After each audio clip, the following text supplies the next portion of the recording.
ওনাদের যে চিন্তা চেতনা, যে বাংলাদেশের প্রতি ওনাদের যেই চিন্তা চেতনা, ওই চিন্তা চেতনা নিয়ে আমাদেরকে অভিভূত থাকতে হবে। গত 12 ফেব্রুয়ারি নির্বাচনের পূর্বে আমরা সবাইকে বলেছিলাম যে আমরা একটা নিরাপদ শহর, আমরা বাসযোগ্য একটা শহর আমরা প্রস্তুত করব।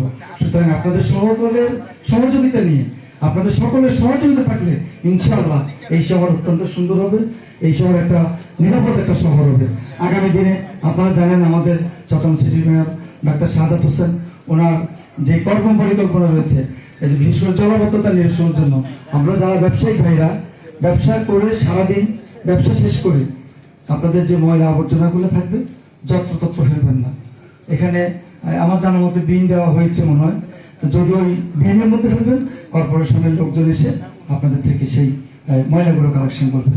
সুতরাং আমি আর বক্তব্য দীর্ঘায়িত করবো না।